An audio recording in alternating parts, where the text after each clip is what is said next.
Doctor APJ Abdul Kalam. അദ്ദേഹത്തിന്റെ wings of fire എന്ന ആത്മകഥയിൽ അദ്ദേഹം തന്റെ ബാല്യകാലത്തുണ്ടായ ഒരു അനുഭവം പങ്കുവയ്ക്കുന്നുണ്ട്. അദ്ദേഹം 5ാം ക്ലാസ്സിൽ പഠിക്കുമ്പോൾ രാമേശ്വരം എലിമെന്ററി സ്കൂളിലേക്ക് ഒരു പുതിയ ടീച്ചർ വന്നു. അബ്ദുൽ കലാം പതിവ് പോലെ ഫ്രണ്ട് റൗൾ രാമനാഥ ശാസ്ത്രി എന്ന സുഹൃത്തിനൊപ്പം ഇരിക്കുകയായിരുന്നു. രാമനാഥ ശാസ്ത്രി ഒരു ഹിന്ദു പ്രീസ്റ്റിന്റെ മകനാണ്. അബ്ദുൽ കലാം ഒരു മുസ്ലിം ബോയാണ്. അതുകൊണ്ട് അദ്ദേഹം ക്യാപ് ധരിച്ചിരുന്നു. പക്ഷേ ആ പുതിയ ടീച്ചർക്ക് ഈ കൂട്ടുകെട്ട് സഹിക്കാനായില്ല.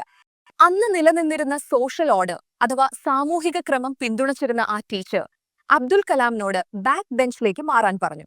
ഈ ദൃശ്യം അബ്ദുൽ കലാമിന്റെ മനസ്സിൽ ഒരിക്കലും മായാത്ത ഒരു ഓർമ്മയായി. സ്കൂൾ കഴിഞ്ഞ് ഇരുവരും വീട്ടിൽ ചെന്നു സംഭവം പേരൻസിനോട് പറഞ്ഞു.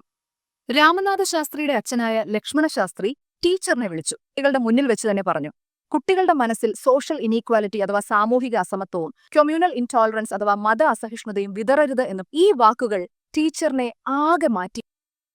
അദ്ദേഹം തന്റെ തെറ്റ് തിരിച്ചറിഞ്ഞു. ഇതിലൂടെ നിങ്ങൾക്ക് എന്താണ് മനസ്സിലാക്കുന്നത്? ഇതുപോലുള്ള അടിപൊളി ക്ലാസുകൾക്കായി സ്റ്റുഡിന്റ് ലേണിംഗ് ആപ്പിൽ ജോയിൻ ചെയ്യൂ.